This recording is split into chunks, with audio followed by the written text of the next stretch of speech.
jeudi 14 juin 2024. Je viens juste pour parler de la réunion du G7 là, à Rome pour aider l'Ukraine. Donc le G7 s'est mis d'accord pour mettre les 50 milliards des intérêts des avoirs russes pour le donner à l'Ukraine. Bon, déjà on donne beaucoup d'avions et de missiles à l'Ukraine. Mais moi ce que je me dis, voilà, parce que la Russie a agressé l'Ukraine. Mais bon, vous savez, ça c'est la menace, hein, c'est la menace de tous les pays qui pèsent sur tous les pays qui mettent leur argent en Europe occidentale et aux États-Unis. Ça s'est passé de la même façon avec l'Iran. Enfin, la même chose s'est passée avec l'Iran, avec la Syrie, je pense, avec la Corée du Nord. Donc voilà, maintenant c'est la Russie. Donc dès que quelqu'un en désaccord avec l'Occident de façon flagrante, voilà, on vous bloque vos avoirs. C'est pas la première fois que ça se passe. Et d'ailleurs, je pense que c'est ce que craignent les pays arabes. C'est pour ça qu'ils ne veulent pas réagir, soutenir, enfin, ils ne veulent pas soutenir les Palestiniens à 100%. C'est parce qu'ils ont peur que les Occidentaux bloquent leurs avoirs. Mais il suffit qu'ils les retirent avant. Donc voilà. Mais pourquoi ils ne donneraient pas les mêmes avantages aux Palestiniens pour qu'ils soient libres aussi contre les Israéliens, hein? Pourquoi c'est ce que je ne comprends pas. Et puis bon, il y a une autre chose. J'ai entendu que Guillaume Meurice, l'humoriste de France Inter, a été licencié par Madame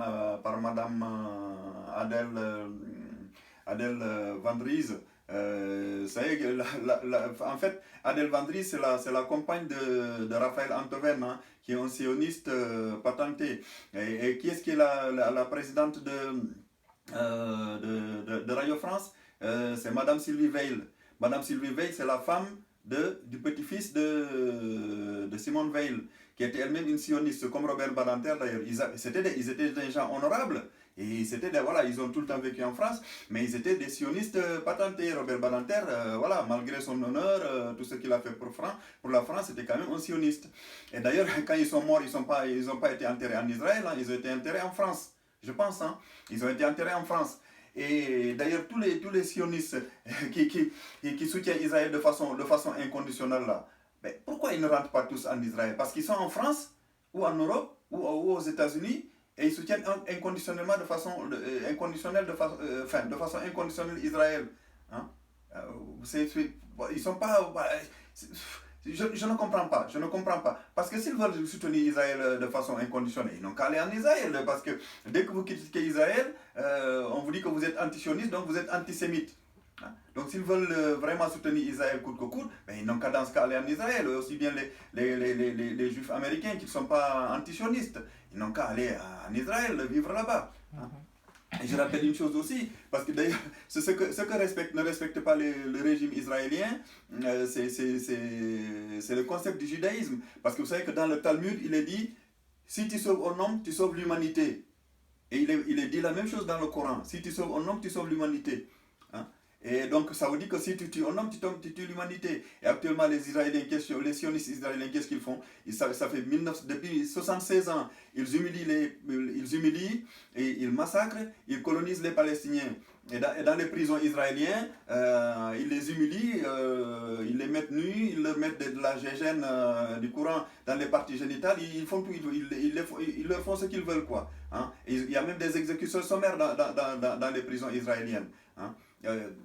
Et donc là, tout ça on laisse faire, quoi. Mais imaginez que, par exemple, un pays, je sais pas moi, hein, le Sénégal attaque la Gambie et que tous les Sénégalais qui sont en Europe ou aux États-Unis disent qu'ils soutiennent le Sénégal de façon inconditionnelle. Non, ce serait indécent. Hein? Donc une population agressée, il faut qu'on en parle. Oui, on nous dit qu'il y a d'autres guerres ailleurs. Je suis d'accord, il y a d'autres guerres ailleurs, au Soudan et en RDC. Mais là-bas, ce sont des guerres civiles, ce n'est pas la même chose. Là, c'est une guerre de population, de peuplement. C'est d'ailleurs ce qu'on appelle le grand remplacement, parce qu'Israël veut tuer tous les Palestiniens, ou ceux qui ne sont pas tués, les expulser, parce que ce qui se passe actuellement, c'est calculé, hein, tout ce qui se passe à Gaza actuellement, c'était calculé avant. Il ne faut pas croire que c'est un hasard.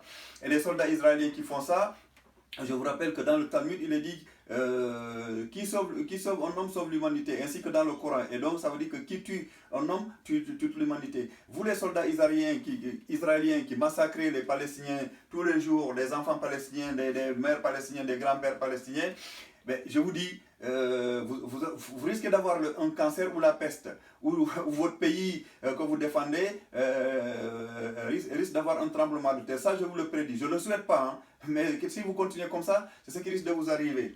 Hein. Donc Guillaume Meurice a été viré simplement parce qu'il a fait une blague sur Netanyahou, que soi-disant c'était un nazi sans prépuce. Mais s'il avait fait la même blague sur le président de la Corée du Nord, est-ce qu'il aurait eu les mêmes soucis sur Vladimir Poutine, le président de la Russie? Est-ce qu'il aurait eu les mêmes soucis sur le chancelier allemand Olaf Scholz? Est-ce qu'il aurait eu les mêmes soucis s'il avait fait la même blague sur M. Emmanuel Macron, le président de la France? Est-ce qu'il aurait eu les mêmes soucis s'il avait fait la même blague sur M. Joe Biden, le président des États-Unis? Est-ce qu'il aurait eu les mêmes soucis? Non. Parce que le fait simplement qu'il ait dit que Netanyahou c'était un agissant prépuce, et puisqu'on dit que c'est un juif, il n'a pas le droit de le dire. Voilà, c'est ça. Et il a été viré pour ça par la compagne de Raphaël Antoven, Madame Adèle Van Dries, de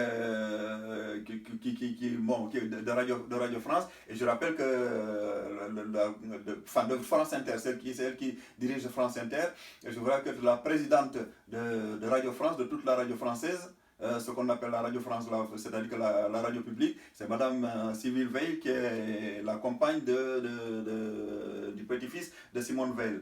Voilà. Donc il faut rappeler aussi qu'Israël, c'est un pays à la fois laïque et ethno-théocratique. Hein.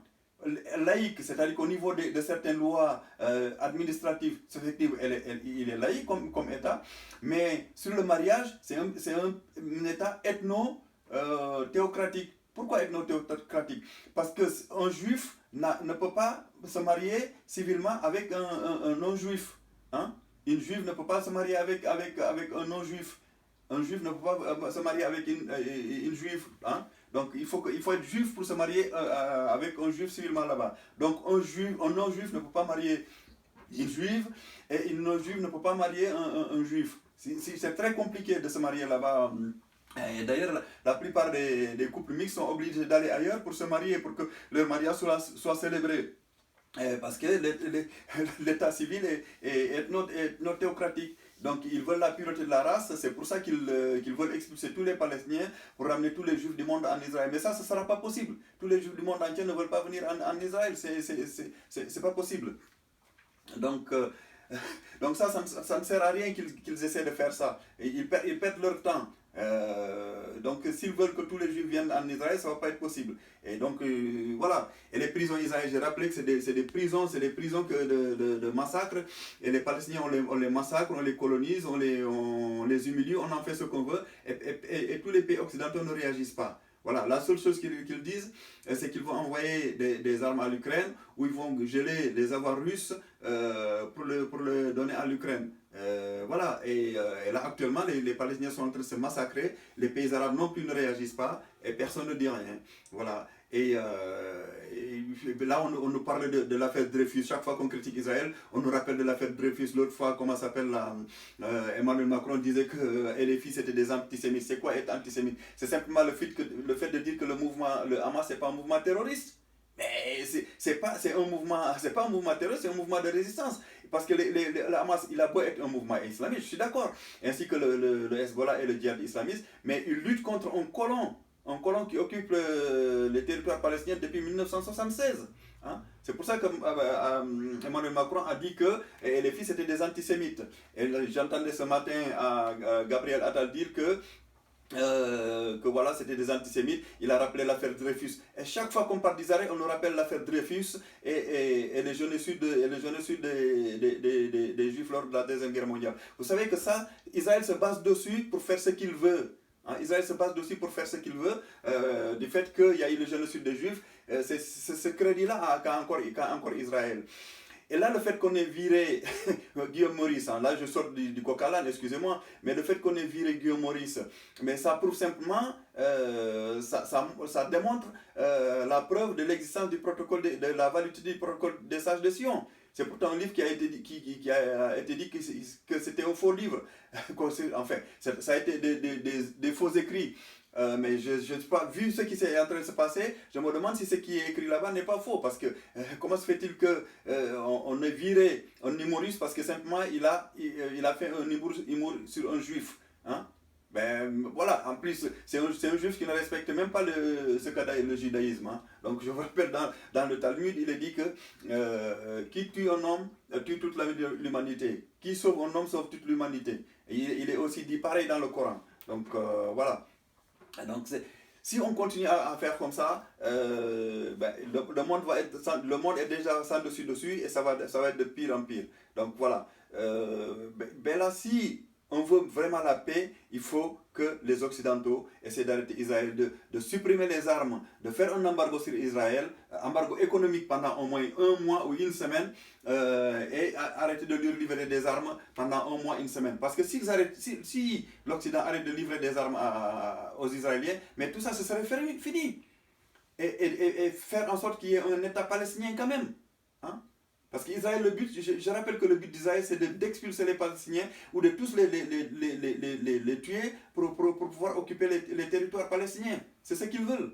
Hein? Et ils veulent que tous les Juifs viennent là-bas. Mais là, ça ne va pas être possible. Tous les Juifs du monde ne viendront pas là-bas. Parce qu'il y a des Juifs qui meurent dans certains pays, ils ne meurent pas en Israël. Et pourtant, ils soutiennent Israël de façon inconditionnelle. Hein? Ça, c'est les sionistes, ce sont les sionistes. Je rappelle que tous les Juifs ne sont pas sionistes et tous les sionistes ne sont pas juifs. Voilà, merci, c'était tout pour aujourd'hui.